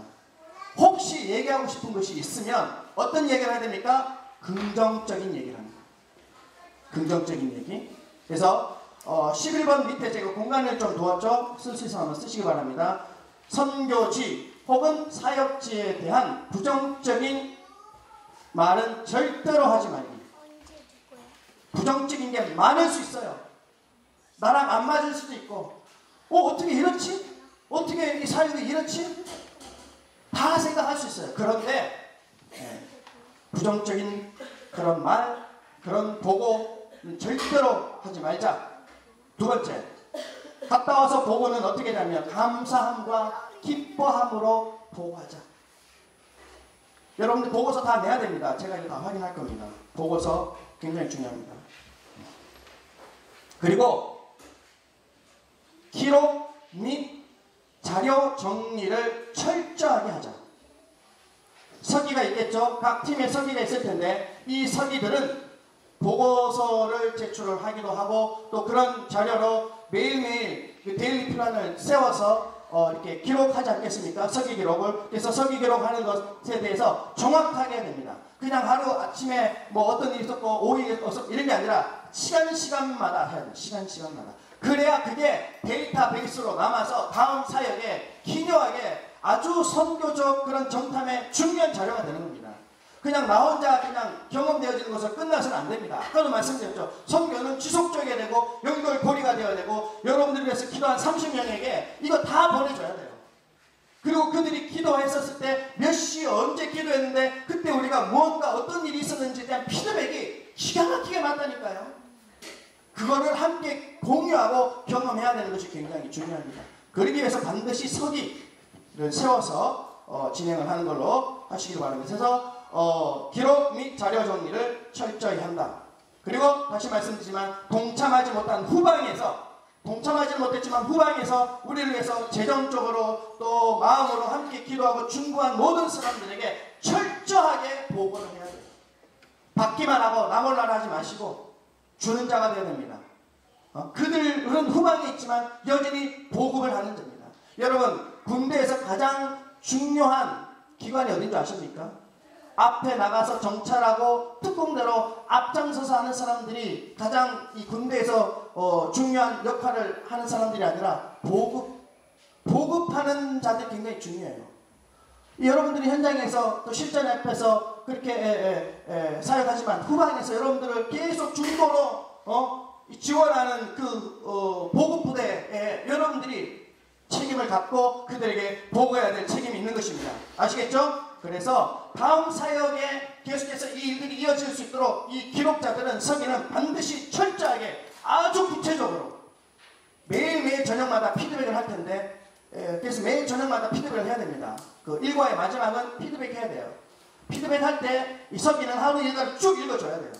그리고 그 일과 가운데 우리가 좀 더 집중해서 다음 일과를 해야 될 부분들에서 집어서 그 부분을 기도하는 것이 피드백입니다. 그것이 평가입니다. 잘했어 잘못해서 그걸 평가하는 그 시간이 아니라 하루 동안 하나님 우리의 발걸음을 어떻게 인도해 주셨는지에 대한 보고입니다. 그리고 하나님 앞에 감사하고 내일 있을 일들에 대한 의탁하는 것이 바로 피드백 시간이 가장 그런 중요한 내용이겠죠. 자, C 보겠습니다. 시간이 많이 없습니다. 사역 내용. 쓰시기 바랍니다. 교육사역. 두 번째, 교육사역은 제가 사역했던 지역에서는 영어 사역을 했어요. 영어를 좀 집시 아이들에게 가르쳐주니까 굉장히 좋아하더라고요. 영어 사역, 어린이 사역, 뭐 음악 사역, 기타를 가르쳐줄 수도 있고 짧은 시간에 음악 사역하기 가장 좋은 게 기타겠죠. 뭐 다른 거 있을까? 기타는 아무튼 음악 사역, 어린이 사역. 두 번째, 의료 사역을 할 수 있습니다. 의료 사역. 참 재밌는 것은 제가 집시 사역을 하면서 의료 사역을 거의 못했는데 제 나름대로 의료 사역을 했어요. 그게 뭐냐면요, 두 가지 악을 중요합니다. 하나는 구충제. 하나는 여러분 아시죠? 구충제. 여러분들도 구충제 사역을 할 텐데 구충제는요, 한 가족이 한 공동체 한꺼번에 먹어야 돼요. 그거 아시죠? 예, 그래서 구충제 사역을 하기 전에 기도를 간절하게 합니다. 이걸 구충제라고 표현하기도 어려워요. 슬로방 말로 구충이란 말도 없어요. 그래서 이 약은 어떤 약이냐면 이 약을 먹으면 심신이 안정되고 이 약을 먹으면 매일매일 화장실 가서 편안하게 지낼 수 있는 그런 약이라고 이렇게 설명을 해줘요. 그리고 간절히 기도한 다음에 하나 둘 셋 하고 같이 먹는 겁니다. 그럼 막 박수치고 서로 하이파이브하게 만들고 구충제 먹고 그렇게 하는 거예요. 이거 한 1시간짜리 사역이에요. 구충제 이렇게 하는 사역 1시간 사역이에요. 자, 그리고 이제 두 번째 제가 사역한 것이 의료 사역. 두 번째 한 것이, 이거 쓸 필요는 없어요. 한 것이 비타민 사역. 비타민이 있는데 이제 500짜리가 있고 1000짜리가 있잖아요. 그래서 1000짜리는 비싸니까 500짜리를 해서 500짜리를 반으로 나누어요. 아이들이니까 500짜리를 일일이 반으로 다 전날에 다 하는 거죠. 그래서 정말 종이 의약봉지, 약봉지처럼 만들어가지고 구충제 하나랑 그 다음에 그 500짜리 그 반 개를 이렇게 약국에 있는 그 봉지처럼 그렇게 만들어서, 그래서 구충제를 먹고 막 하이파이브고 막 찬양하고 그냥 막 이제 모든 심신이 안정된 거에 대해서 기뻐한 마음으로 1시간 동안 예배를 한 다음에 두 번째는 비타민 사용하는 겁니다. 누가 배가 아파? 그럼 이거 먹어야 돼. 누가 머리 아파? 이거 먹어야 돼. 뭐 어디 뭐 팔이 저려? 그럼 이거 먹어야 돼. 하여튼 뭐 아플 때마다 비타민 다 주는 거예요. 그래서 이제 치유 사역하는 거예요. 치유 사역 한 3시간 할 수 있는 거죠. 그래서 이거 하면 한 5시간 사역짜리거든요. 구충제랑 비타민. 그러면요, 여러분 비타민 먹고 팔 저린 게 나을까요, 안 나을까요? 나아요. 아이들이 믿음이, 내가 이게 뭐 비타민인데 이게 뭐 어떤 약인지 전혀 모르잖아요. 내가 한 대로 고지고대로 믿는 거예요. 아, 이거 먹으면 내 팔 저린 거 낫겠구나 라는 믿음으로 먹는 거예요. 그리고 실제로 막 먹었다 그러면서 막 하이파이브 하고 그냥 막 3시간 동안 막 찬양하고 정말 팔이 나아요. 믿는 것 중요합니다. 뭐 얘기하다 믿는 거 얘기했지? 의료사역. 네, 의료사역. 그래서 한국은 안 통하지. 누가 구충제 주고 1시간 사역하겠어. 국내는 아니지만 해외에서 아직도 이게 통하는 사역이 있는 나라가 있으니까 사전에 확인해봐야 돼요. 이미 우리 어제 먹었는데 이러면 안 되잖아. 그러니까 성교사님 통해서 이게 먹어도 되는지, 또 이렇게 이제 사역을 할 때 이게 가능한지를 얘기를 해보면 가능하다고 얘기하는데, 그럼 그렇게 사역을 하시면 돼요. 그래서 의료 사역을 그렇게 할 수가 있습니다. 그래서 비타민은 굉장히 좋은 것 같아요. 비타민 500짜리가 얼마인지 모르겠는데 그런 아이들에게, 필리핀에 있는 아이들에게 주면서 믿음으로 기도하는 겁니다. 그러면 안 먹어도 하나님은 낫게 하시는 분인데, 이 믿음, 그 작은 거 하나 먹고 내가 믿었다, 이 믿음에 대한 확신과 증거와 실제를 체험한 그 아이들은요, 말씀이 들어가면 그 한 번 먹었던 그 비타민에 대한 믿음을 평생 갖는다니까요. 내가 그거 먹고 나았다는 이 간증이 평생 간다니까요. 이것이 의료사역에, 제가 사역했던 의료사역이 중요한 거였습니다. 우리 솔로밖에 한번 갑시다. 나중에 이미용사역, 이용을 하든지 미용하든지. 여러분 참 재밌는 거 아시죠? 우리 국내 RK에 가면 할아버지는 할머니들 머리 모양 다 비슷비슷하잖아요. 한 미용실 작품이잖아요. 우리가 RK에 이런 사역을 할 수도 있다고 저는 생각을 합니다. 저는 우리 집사님들 머리 다 깎았어요. 그냥 이걸로 그냥 밀면 돼요. 이렇게 밀면 돼요. 그렇게 해서 미는데 이가 얼마나, 그래서 한 팀은 이 사역을 했어요. 찬빛 있죠, 찬빛. 찬빛 가지고 막 이렇게 하면은 하여튼 대단해요. 그 다음에 리서치 사역이 있습니다. 우리 사역 내용 중에 하나가 리서치 사역. 이 리서치 사역은 이제 중보기도 혹은 땅밟기, 영적 도회 뭐 이런 개념으로 이제 우리가 표현할 수 있는데 정보 수집 사역입니다.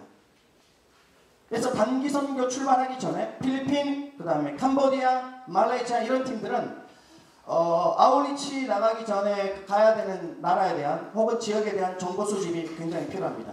왜 나라 이름이 필리핀인지, 왜 나라 이름이 말레이시아인지, 왜 이름이 슬로바키아인지 의미가 다 있어요.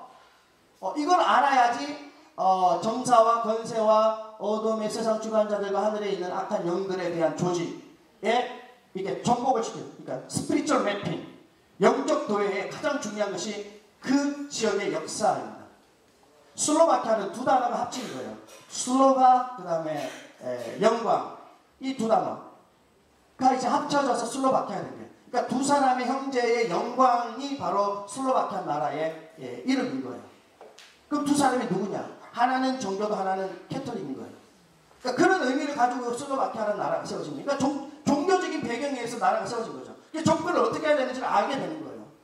도시가 브라티슬라바, 형제의 도시, 형제의 영광. 제가 살겠던 데가 브라티슬라바. 브랏이라는 말은 형제, 슬라바는 아까 얘기했지만 영광. 그러니까 형제가 영광 받는 데가 제가 살겠던 지역. 그 형제가 누구냐? 캐톨릭인 거예요. 두 형제가 있었지만 러시아의 정교들은 떨어져 나가버렸고 캐톨릭만 남아서 그 캐톨릭의 중심이 수도에 머물러서 브라티슬라바가 된 거예요. 이처럼 각 도시마다 도시의 명예, 의미가 다 있을 거예요. 성경하면 직접 물어보시기 바랍니다. 그래서 그렇게 접근을 해나가면서 정보 수집을 해야 됩니다. 그리고 두 번째는 현장 수집입니다. 직접 현장에 가서 종교의 중요한 그런 유적지들을 보고 그곳에서 기도합니다. 제가 슬로바키아 사역할 때는 어떻게 사역했냐면 선교팀이 딱 오면 가장 먼저 가는 곳이 있습니다. 그곳은 데빈성이라는데요. 데빈성은 이 징기스칸의 그 몽골족들이 들어올 때 그 징기스칸을 막기 위해서 높은 곳에 이제 성곽을 세워서 이렇게 방어했던 지역이에요. 가장 높은 지역이에요. 하이플레이스죠. 영적 도회에서 영적 전쟁의 가장 중요한 것이 가장 높은 지역에서 올라가서 먼저 묻고 먼저 푸는 기도를 하는 겁니다. 그래서 우리 선교팀이 슬로바키아에 오면 저와 함께 그 높은 성 위에 올라가요. 다 보여요. 그러면 그곳에서 이미 이만 하나님의 나라를 선포하고 하나님께서 이 땅의 주인이심을 선포하고 우리가 사역해야 될 일들을 하나님 앞에 다 의탁하는 기도를 먼저 드립니다. 두 번째 가는 것은 스트롱홀드라고 해서 그 지역의 악한 영들을 흘려보내는 강한 지역이 있어요. 저희 브라티슬라바는 어디냐면요, 유태인들이 죽었던 지역이에요.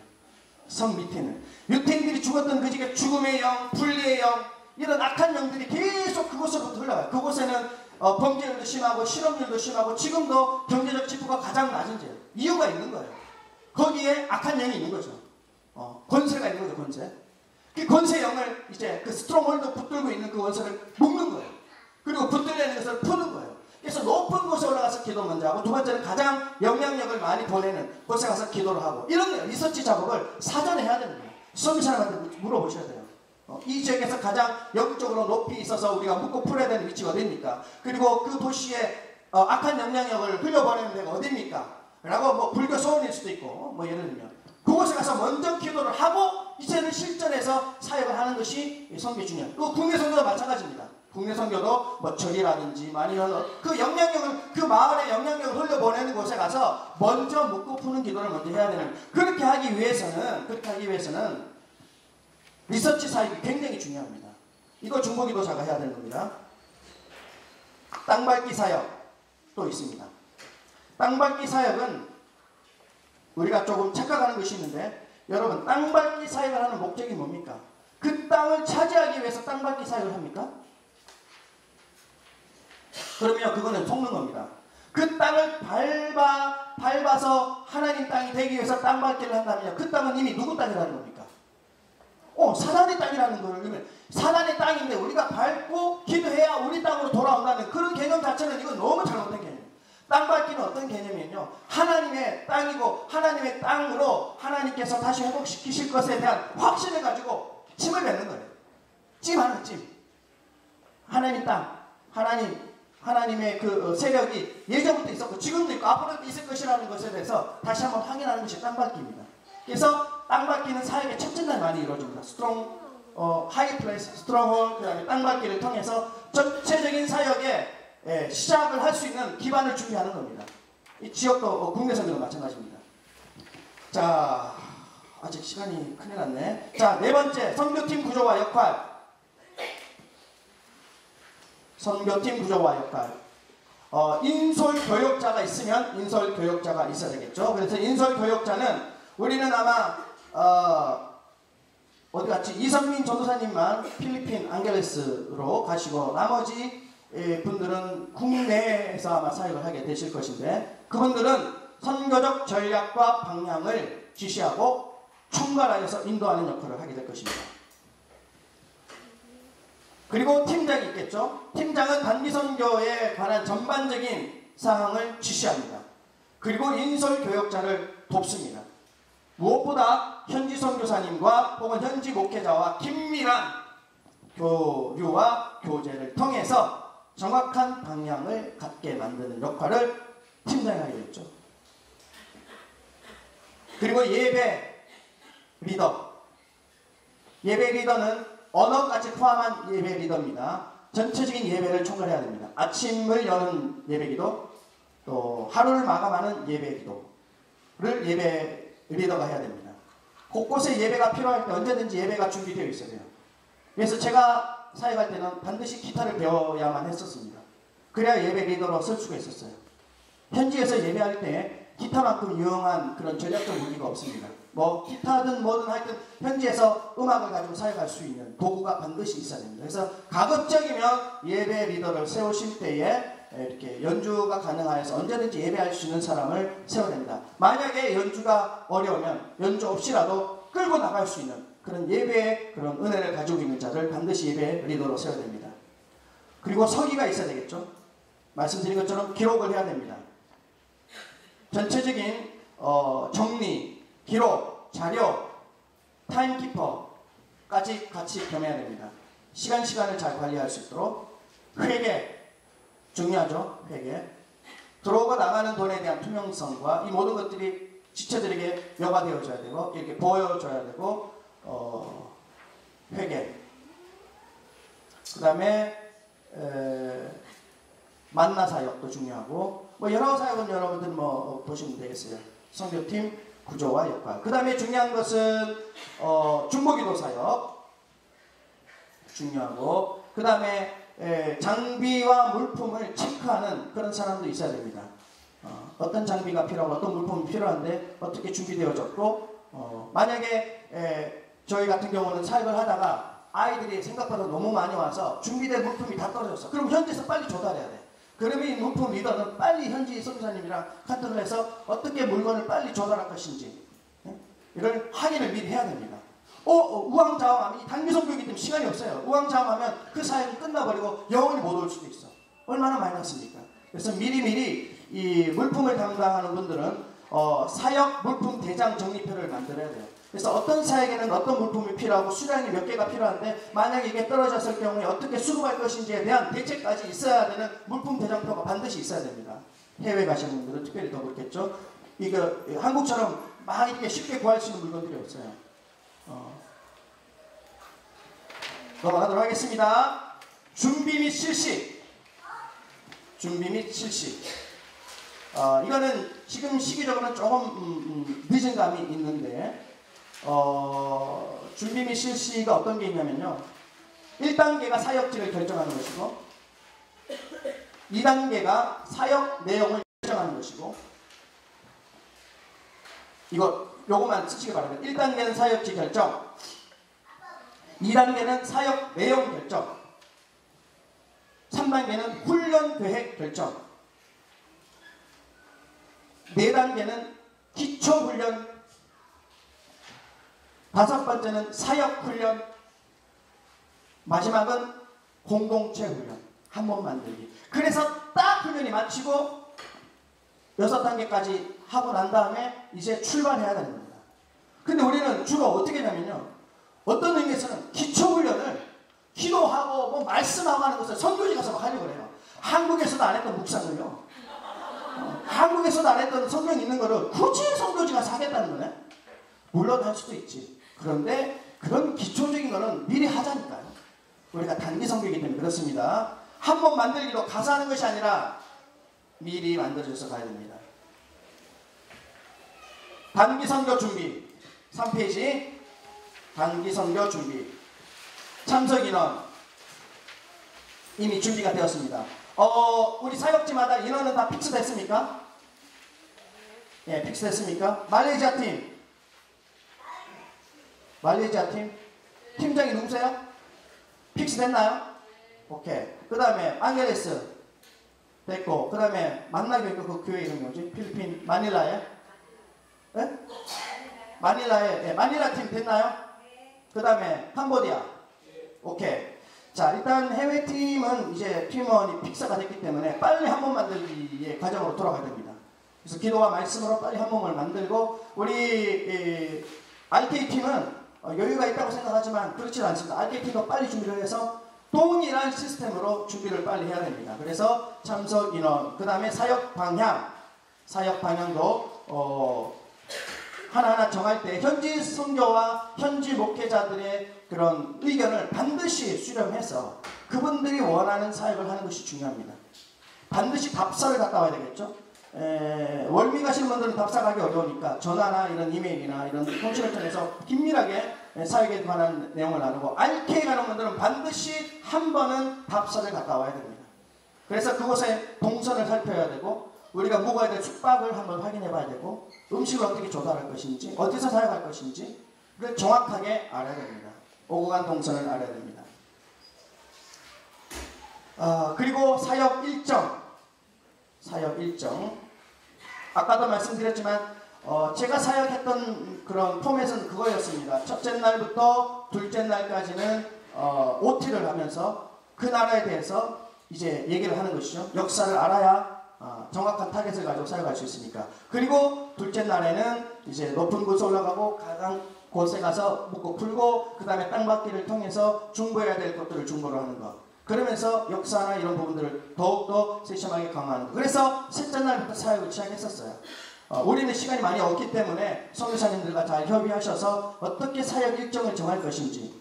그리고 한 가지 팁을 말씀드리자면, 제가 했던 사역의 방향인데, 반드시 하루 정도는 오프데이를 가져야 돼요. 그래서 참 신기하게 한국에서 온 분들은 이 오프데이를 너무 두려워하더라고요. 좀 여행도 가고 좋은 곳에 가서 커피도 마시라고 이렇게 제가 용돈을 주다니까요. 아니, 어느 선교사가 선교팀한테 용돈 주면서 야, 너 비엔나 가서 커피 마셔. 그런 선교사가 어디 있습니까? 그랬더니 피드백이요. 그 슬로바키아 정선교사님은 돈이 너무 많아가지고 사역을 안 하시고 비엔나 가서 커피 마시라고 그러대요. 막 이렇게 이제 소문이 난 거죠. 근데 이제 그게 아닌 건 다 알죠. 여러분, 이 안식이라는 말이요, 선교의 굉장히 중요한 키포인트입니다. 아까도 말씀드렸지만 우리가 가서 일주일 동안 뭘 한들 중요한 것은 하나님의 관심이 어디냐면, 우리가 그곳에서 뭘 하느냐가 관심이 있는 것이 아니라, 관심이 전혀 없는 건 아니겠지만 내게 관심이 있어요. 하나님은 나한테 관심이 있어요. 그래서 내가 그곳에서 하나님을 느낄 수 있는 시간들을 반드시 가져야 돼요. 그래서 반드시 좋은 곳에 가서 티타임을 갖든지 좀 이렇게 릴렉스 해야 됩니다. 하나님과의 시간을 가져야 돼요. 하나님 시간을. 그래서 팀장님들은 적어도 반나절 정도는 신묵의 시간을 가져야 돼요. 너무 급하고만 너무 바쁘게 하지 말고 딱 신묵의 시간을, 언제부터 언제까지 딱 신묵의 시간을 가지면서 하나님께서 뭐 얘기하시는지를 들어야 돼요. 그 선교지 현장에서 혹은 사역 현장에서 국내든 국외든 하나님이 왜 나를 이곳에 부르셨는지 다시 확인받아야 돼요. 그 하나님과 대화를 좀 나눠야 돼요. 그리고 쉬어야 됩니다. 그래서 팀장님들은 재정을 거둘 때에 또 재정을 배분할 때에 사역에 올인하지 말고 팀원들에게 이 재정이 조금은 흘러갈 수 있도록 맛있는 음식 같이 한번 먹든지, 이 해외팀들은 하루 오프데이 할 때는 정말 좋은 데 가서 좀 누리고 즐겨야 됩니다. 선교는 누림입니다. 누림. 이거 한국 분들 잘 못하더라고. 막 누리라고 그랬더니 막 죄의식 갖고, 내가 어떻게 여기 왔는데 내가 요요요 얼마나 내가 노력했는데 어떻게 이거 누릴 수 있습니까? 그런 사람 절대로 못 누립니다. 불쌍하다고 했어요. 여러분 그렇게 해도 안 된다니까요. 제발 제발 좀 쉬라고는 좀 쉬고 좀 그래야지. 꼭 청개구리처럼. 숙소는 현지 교회 내지는 센터 혹은 민박을 우선으로 하는 것을 원칙으로 삼습니다. 가서 호텔에서 지내는 경우가 있을 수도 있습니다. 여러분 우리가 선교를 갔는데 호텔에서 지내는 거 여러분 어떻게 생각하세요? 좋죠. 너무 좋지. 비슷하네 나랑. 아니 선교 갔는데 호텔에서 먹고 자고 하면서 사역하는 거 당연히 좋지. 그거 죄의식 느끼세요? 상황이 그러면 그렇게 하는 거예요. 그래서 이거에 대한 그런 뭐라 그러죠? 그런 고정관념을 깨. 그래서 숙소는 현지 선교사, 현지 사역에 맞게 하는 겁니다. 호텔에서 해야 되면 호텔에서 하는 거예요. 교회에서 해야 되면 교회에서 하는 거예요. 바닥에서 사야 되면 바닥에서 하는 거예요. 그것이 어느 장소인지 중요하지 않아요. 중요한 거는 선교지에 맞는 그 현장에 맞는 그게 필요한 겁니다. 아셨죠? 예. 우리 좋은 데서 잤어 그러면서 막 그럴 필요는 없어요. 숙소 그렇게 중요한 거 아닙니다.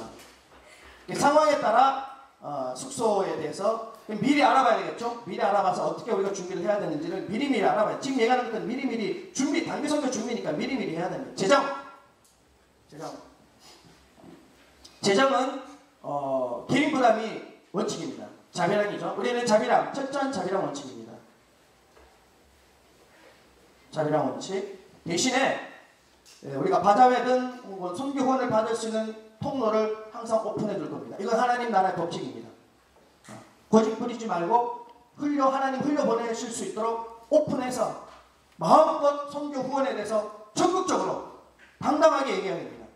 내가 선교 가는 거 무슨 창피한 일도 아니고 내가 돈이 없어서 구걸하는 것도 아니고 물론 돈이 없어서 얘기하겠지만 구걸하듯이 얘기하면 안 됩니다. 당신 대신에 내가 가는 거니까 당신이 나를 위해서 지원하는 거예요. 그건 나도 좋고 너도 좋은 거야. 내가 갔다 와서 다 보고 한다니까. 그래 아멘한 사람은 정말 그렇게 하는 거예요. 정말. 그래서 이게 선교가 나 혼자만의 일이 아니라 서로 연결된 연결 고려해야 됩니다. 가급적이면 10,000원이라도 후원을 받고 갔으면 좋겠어요. 나는. 그래야 그게 연결 고리가 된다니까요. 그래서 재정 원칙은 자비랑 원칙인데 그 자비랑 원칙에서 플러스 알파로 해서 여러분들이 후원을 받을 수 있는 통로를 언제든지 열어둬라. 여러분들에게 제가 또 말씀드립니다만은 이제 선교 대회 시즌이 다가오지 않습니까? 그래서 여러분들이 이렇게 기도하시면서 선교사님한테 따뜻한 밥 한 끼 혹은 좋은 책이라도 이렇게 사드리길 원하는 분들은 제게 그 재정을 가져오시면 우리 교회에 450분이 오시는데요. 400명은 잘 데도 없고 또 400분은 설교할 때도 없는 분들이 대부분입니다. 그 상황을 제가 잘 알아요. 그래서 저에게 주시면 제가 잘 그분들을 섬길 수 있도록 해드릴 테니까 여러분들 믿음으로 제가 이렇게 고백을 하는 겁니다. 이처럼 여러분들이 공급받기 위해서는 여러분들이 먼저 어떻게 되겠어요? 흘려보내야 돼요. 여러분들도 받기만 한 자가 아니라 누가 가잖아요. 그럼 그분들에게 여러분들이 뭐 해야 되겠습니까? 후원해야 되는 거예요. 이게 하나님 나라의 법칙입니다. 줘야 우리가 받을 수 있는 거예요. 죽어야 부활이 있듯이. 그래서 여러분들이 먼저 흘려보내는 일에 여러분들이 먼저 헌신하고 책임을 다해야 됩니다. 그럴 때 하나님이 채우시는 거예요. 네. 제 사무실 굉장히 많이 들어오시겠네요. 흘려보내시길 바랍니다. 진심으로 얘기한 거예요. 예. 재정 통과. 시간이 없습니다. 재정 통과.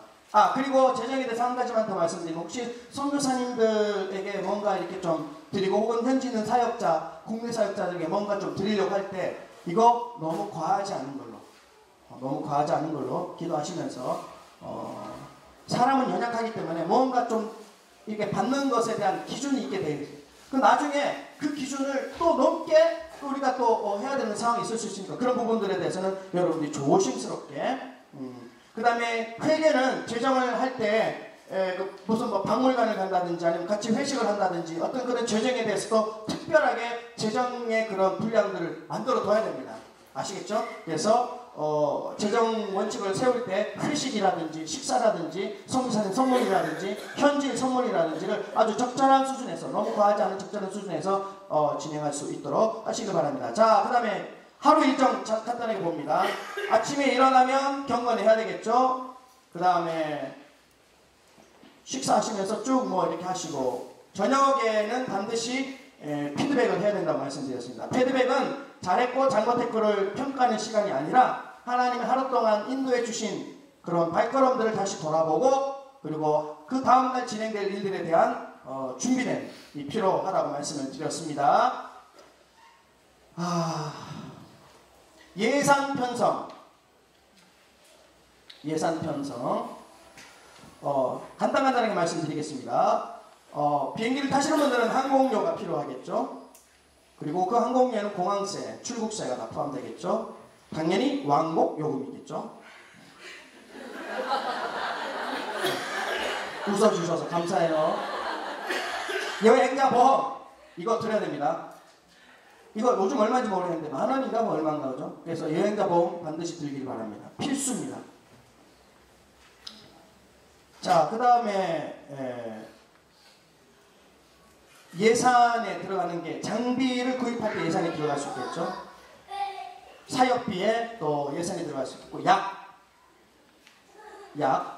우리가 쓰는 약이고, 지금 우리 쓰는 약이에요. 우리 지체들이 필요한 약들, 그 다음에 숙박이나 이런 체재비, 그 다음에 식사, 교통비, 선물비, 소모비. 이 소모비는 뭐 문구용품이라든지 아니면 뭐 건전지라든지, 특별히 제가 20년 사역하면서 정말 가장 감동 깊게 제가 사역하면서 은혜 받았던 물품이 하나 있습니다. 그 물품은 다름 아닌 물티슈였어요. 이 선교지에서의 물티슈, 특별히 제가 사역했던 선교지에서의 물티슈는요, 야, 이거 만능입니다. 설거지 할 때도 물티슈 쓰고, 아침에 세수할 때도 물티슈 쓰고, 하여튼 물티슈가 저는 사역에 굉장히 중요한, 복음 다음으로 아주 중요한 사역을 감당했던 게 물티슈였어요. 화장실도 너무 어렵고 이런데 하여튼 물티슈가 너무 좋더라고요. 그래서 물티슈는 선교사님들 들고 오셔도 여러분 굉장히 아마 좋아질 거예요. 저는 좋아했어요. 다른 분들은 모르겠어요. 소모품 준비하시고, 그렇다고 뭐 화장지 들고 가고 그러면 안 됩니다. 저희 슬로바키아 화장지 들고 온 분이 있어요. 야, 대단하죠, 화장지. 한국에서 쓰는 화장지가 보드랍고 뭐 어쨌다나 그랬다나, 현지에서 쓰는 화장지는 아무래도 좀 얇고 좀 그렇거든요. 아무리 그래도 그렇지 화장지를 가져오는 좀 그런 것 같아요. 그래서 물티슈로 대신하시기 바랍니다. 그 다음에 각자 개인이 어느 정도의 비상금을 가져오되 팀장님이 적절하게 그 비상금의 정도를 말씀해 주셔야 됩니다. 100불 이상 넘지 않도록. 그리고 돈을 가지고 다니지 않도록. 그 다음에 중요한 것은 짐꾸리기입니다. 자, 짐꾸리기. 지금 3시 2분이죠. 제가 조금만 더 할게요. 짐꾸리기. 여권 중요합니다. 여권. 국내 선교는 여권이 필요 없겠지만 해외 선교 가시는 분은 여권이 필요한데, 이게 여권에 몇 개월 유효기간이 있어야 될까요? 6개월. 반드시 6개월 유효기간이 있는 여권을 가지고 가야 됩니다. 그리고 더 중요한 것은 그 여권 자신의 얼굴이 나온 그 앞부분을 카피를 반드시 하시고, 칼라로 하시고, 그리고 그 비자의 여권에 들어갈 사진 있죠? 그게 무슨 사진이지? 여권 사진인가? 여권 사진을 반드시 2장 여권으로 반드시 가져가야 됩니다. 만에 하나 패스포드를 분실했을 경우에 대비할 수 있도록 위해서 해야 됩니다. 그리고 월드미션 가시는 분들은 대사관의 연락처를 알아야 되고, 그 다음에 현지에서 묵는 숙소가 있다면 그 숙소의 연락처도 미리 알아야 되고, 그곳에 비자가 필요한지 아닌지도 알아야 됩니다. 세면도구는 공동으로 쓸 수 있도록 준비를 해야 됩니다. 개인이 다 세면도구를 다 가져갈 필요가 없어요. 만약에 현지에서 조달이 가능하면 가능한 한 현지에서 조달하는 걸로. 왜냐하면 짐을 줄이는 것을 목표로 삼기 때문에 그런 겁니다. 제가 사역할 때는 선글라스는 쓰지 않는 걸로 정했어요. 그건 팀에 따라 다릅니다. 왜냐하면 현지인들과 너무 구분이 되어 있는 거죠. 그래서 선글라스, 모자 이런 거 안 썼습니다. 그건 팀에 따라 여러분들 맡길게요. 비옷은 하나 있으면 좋습니다. 개인적인 상비약 당연히 있어야 되겠고, 성경책 있어야 되겠고, 필기도구 분명히 있어야 되겠고, 그 다음에 문화 상품으로 줄 수 있는 아주 작은 액세서리 같은 거, 한국적인 액세서리 있죠? 그런 거 준비해 나가면 또 선물로 주기가 좋겠죠? 그 다음에 개인은 그렇고 공동은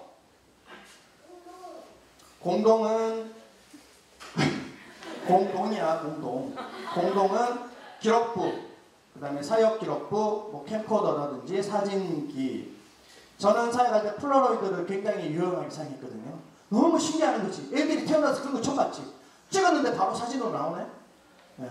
너무 신기해서 그것을 이렇게 아이들한테 선물로 주기도 했습니다. 근데 요즘 필리핀에 이런 데는 어떤지 모르겠습니다만은 저는 폴라로이드를 가지고 사역을 잘 했었습니다. 그 다음에 구제용품 같은 것도 있죠. 문구용품, 그 다음에 뭐 의료용품, 뭐 이런 거 선물. 그 다음에 모기약은 필수겠죠. 필리핀에 이런 쪽 모기약은. 그 다음에 여러분들 주사 맞고 가나요? 약 먹어요? 주사는 안 맞아도 되고? 오케이. 그럼 약을 꼭 먹도록. 그 다음에 아까도 말씀드린 선교사님들, 그 다음에 섬기는 협력교회 사역자들 줄 선물들은 미리 준비를 하셔서 미리 주시기 바랍니다. 그래서 막 쓰다 남은 거 뭐 이런 거 다 하지 말고. 그 다음에 사역 종류 봅니다. 사역 종류 아까도 얘기했죠. 사역 종류 넘어갑니다. 그 다음에 주의사항, 아우리치의 주의사항. 자, 거기 팀장들 좀 쓰시기 바랍니다. 무리한 일정은 피하고 검소하게 생활한다. 그래서 여러분들 시계, 목걸이, 귀걸이 이런 것들은 착용을 안 합니다. 안 하는 게 원칙입니다. 안 하고 시계도 혹시나 분실돼도 상관없는 시계, 아주 값싼 시계. 그리고 되도록 선교시는 시계 필요 없어요. 누가 시계 필요합니까? 그 타이키프 하는 사람만 시계만 있으면 돼요. 혹 모르니까 한 사람 더 해서. 그래서 그렇게 해서 너무 뭐 이렇게 시계라든지 반지라든지 귀걸이, 목걸이 이런 거 가급적이면 안 하는 모양으로 가야 됩니다. 두 번째, 현지의 선교사님들 지도와 지시에 온전히 순종한다. 세 번째, 현지인들에게 모범을 보인다. 그리고 다섯 번째, 반드시 피드백 시간을 갖고 서로 격려하고 축복하는 시간을 반드시 갖는다. 피드백 시간이 깨지는 공동체 많습니다. 기껏 사역 잘해놓고 뭐 한두 마디에 지금 민감하거든요. 영적으로 막 민감한데 한두 마디에 팀이 깨지는 거예요. 반대로 한두 마디에 팀이 더 세워질 수 있는 거예요. 그래서 말을 조심해야 되겠죠. 그리고 선교사님을 격려하고 이야기를 많이 들어준다. 거기 밑줄 쫙 치지 바랍니다. 지 얘기만 하고 그냥 선교사님 얘기 전혀 안 듣고 그러지 말고 들어야 돼요. 무엇보다 하나님이 말씀하신 것을 듣는 시간이 필요합니다. 그리고 배우려고 하는 겸손한 자세를 갖는다.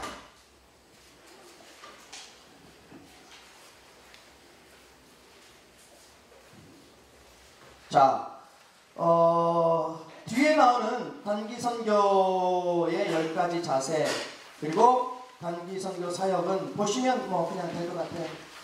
뭐 이 외에도 뭐 이렇게 얘기를 할 수 있는 부분들이 많지만은 막상 또 말씀을 드리려고 하니까 할 말이 많네요. 하나만 말씀드리고 이제 마치겠습니다.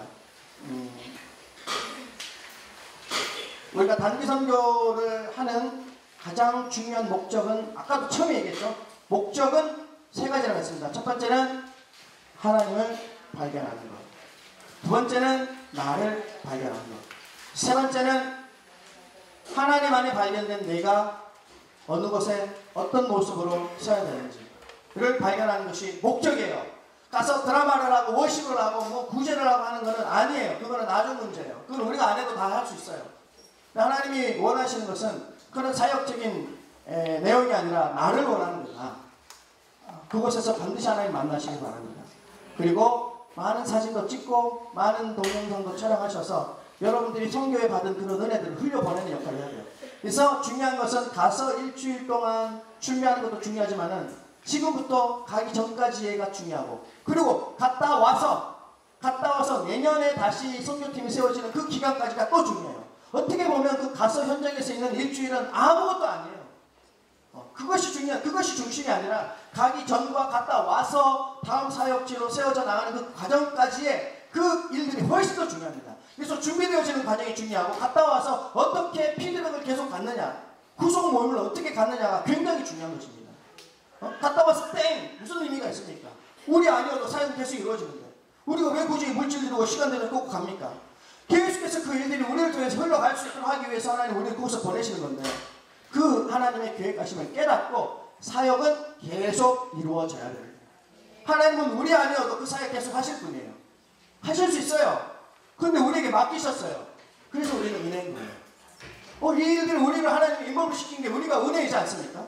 그런 은혜의 마음으로 겸손하게 이 사역을 감당하면 하나님이 직접 일하시고 하나님이 그의 일들을 세워나가실 것입니다. 이상 함께 잠깐 기도하겠습니다. 오늘 여러 가지 말씀드렸지만 세 가지를 위해서 기도하시는 겁니다. 첫 번째, 하나님, 내가 이 사역을 통해서, 이 과정을 통해서 하나님 만나기를 원합니다. 두 번째, 그 하나님 만난 네 자신이 다시 발견되어지기를 원합니다. 세 번째, 나를 통하여 하신 하나님의 일들이 세워지기를 원합니다. 내가 어느 곳에서 어떻게 하나님의 마음으로 사역하기를 원하시는지에 대해서 이 세 가지 위해서 기도하시고, 하나 더 기도할 것은 여러분 팀을 위해서, 세워진 팀을 위해서 이 시간에 기도하기를 원합니다. 우리 주의성을 세 번 외친 후에 우리 한 10분 동안만 합심해서 한번 기도하며 나갑니다. 주여, 주여, 주여.